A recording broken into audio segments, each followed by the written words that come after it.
అందరూ వెళ్ళండి.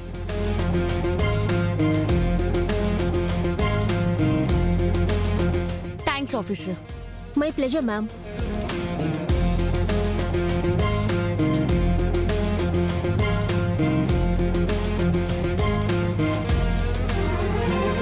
ఏంట్రా యువరాజ్ ఇదే? ఇలా చేసి ఎవరికి మంచి చేద్దామని అనుకుంటున్నారు మీరు? మీరు ఇలా చేయడం వల్ల మన కంపెనీకి ఎంత లాస్ అవుతుందో తెలుసా? మన కంపెనీ కాదక్క, అది నీ కంపెనీ. అదే కదా నువ్వు అనుకుంటుంది. అందుకే కదా నన్ను రానివ్వకుండా అడ్డుకుంటుంది. నేను అడ్డుకోవడం ఏంట్రా? ఏం మాట్లాడుతున్నావు? అసలు నేను చెప్పింది నీకు అర్థమవుతుందా? చాలా బాగా అర్థమవుతుంది వదిన. మీకు యువరాజ్ చేతిలో కంపెనీ పెట్టడం ఇష్టం లేదని మాకు బాగా అర్థమైంది. అలా అని మీరు అనుకుంటున్నారు అంతే నిషి. అరే వదిన కుదరదు అని చెప్పలేదు, కష్టంగా ఉంది అని చెప్పారు. రెండిటికి చాలా తేడా ఉంది. ఆ తేడా ఏందో మాకు చాలా బాగా తెలుసులే అమ్మి. అయినా ఇవన్నీ మాకెందుకు చెప్తా ఉండారు? నీ నిర్ణయం నువ్వు చెప్పినావు కదమ్మీ. మేం చేయాల్సింది కూడా మేం చేస్తా ఉండాము. పోండి మీరిక్కడి నుంచి. మీరు చేస్తోంది ఏంటో తెలుసా పిన్ని?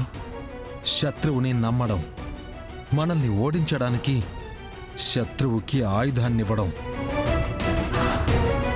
దివ్యాంక్ ఏం చెప్పింది నిషి? ఇలా చేస్తే కంపెనీ మొత్తం మీ చేతికొస్తుందని చెప్పిందా?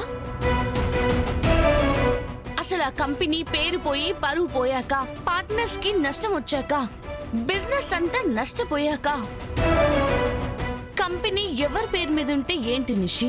ఏంటి ఒక్క ప్రెస్ మీట్ కి ఇంత జరుగుతుందా?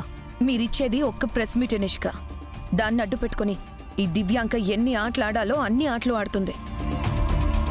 మీరు చెప్పిన దాన్ని ఎన్ని విధాలుగా మార్చి జనాల ముందుకు తీసుకెళ్తుందో తెలుసా? నా మీద గెలవడానికి మిమ్మల్ని ఓడించదని, మోసం చెయ్యదని గ్యారెంటీ ఏంటి నిషి? పోనీ మీకు ఆ నమ్మకం ఉందా? సైలెంట్గా ఉంటావేంటి నిషి? నమ్మకం ఉందని చెప్పు. నేనెప్పుడు నీ మంచే కోరుకున్నాను తప్ప ఎప్పుడైనా నష్టం కలిగించాలని చూశానా? కౌశికి మాటలు నమ్మొద్దు. నేను మీ మనిషిని. విన్నారు కదా అత్తయ్య దివ్యాంక మాటలు.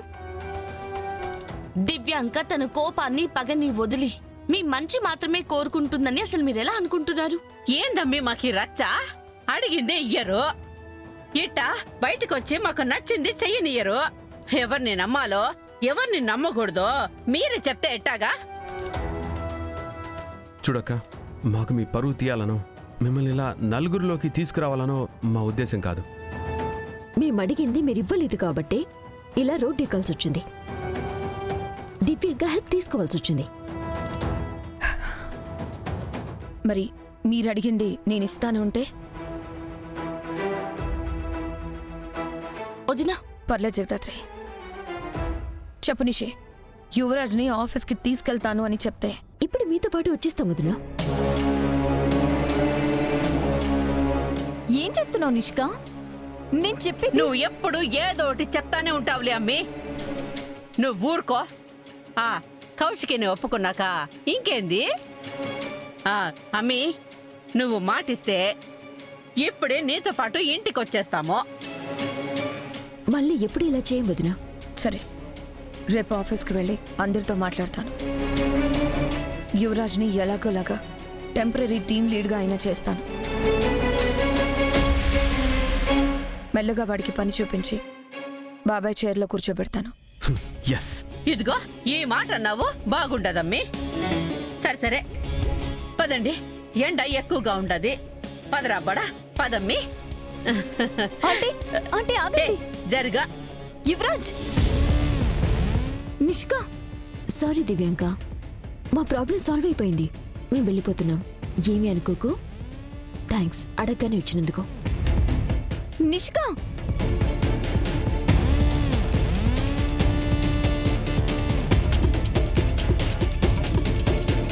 ఏంటి దివ్యాంక దిమ్మ తిరిగి బొమ్మ కనిపించినట్టుంది? మా నిషి వాళ్ళని అడ్డు పెట్టుకుని వదిన మీదే గెలిచేద్దామనుకున్నావా? అక్క మీద గెలవాలంటే ముందు మమ్మల్ని దాటి రావాలని ఎన్నిసార్లు చెప్పాలి దివ్యాంక?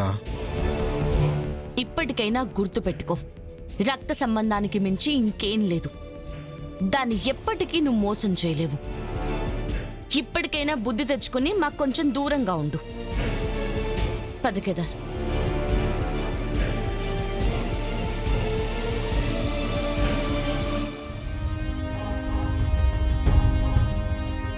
న్యూస్లో న్యూసెన్స్ అవ్వకుండా కౌశికే ఆపగలిగింది కానీ వైజయంతి వాళ్ళని ఇంటికి రమ్మని ఒప్పించగలిగిందో లేదో. ఒకవేళ వాళ్ళు ఇంటికి రాకపోతే కౌశికే అక్కడి నుంచి వచ్చేయగానే మళ్ళీ మీడియాలో గొడవ చేసే అవకాశం ఉంది. దేవుడా, ఎందుకయ్యా ఈ కుటుంబానికి ఇన్ని కష్టాలు ఇస్తున్నావు?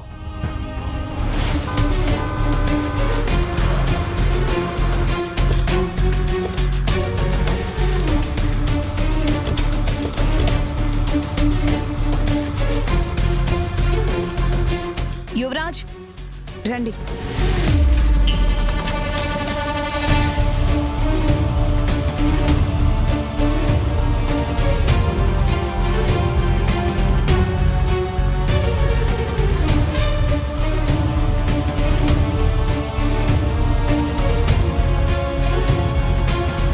ఆగండి ఆగండి ఆగండి.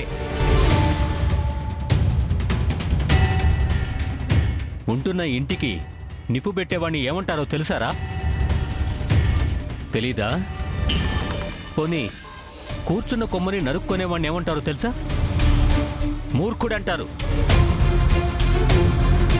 ఇవాళ మీరు చేసింది కూడా అదే.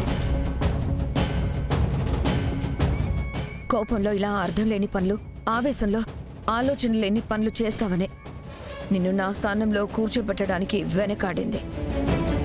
ఇప్పుడు 4 గోడల మధ్య ఉన్న గొడవని నలుగురిలోకి తీసుకెళ్లి ఏం సాధించావు? ఏదో తెలియక. ఏంటి ఏమన్నావు? తెలియక చేశాడా?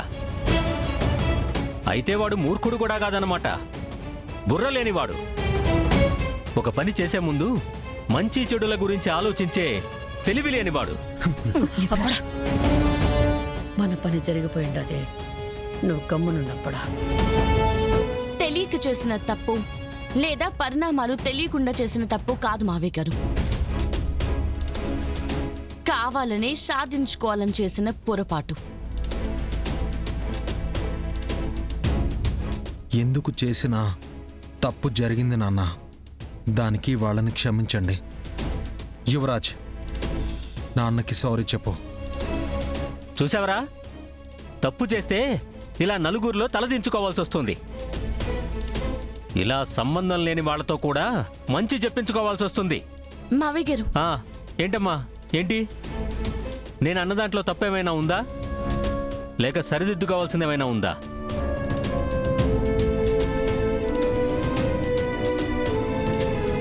అయితే మాకు మీకు ఏ సంబంధం లేదంటున్నారు మావయ్య గారు? ఏ బంధం ఉండకూడదని అంటున్నారా నాన్న?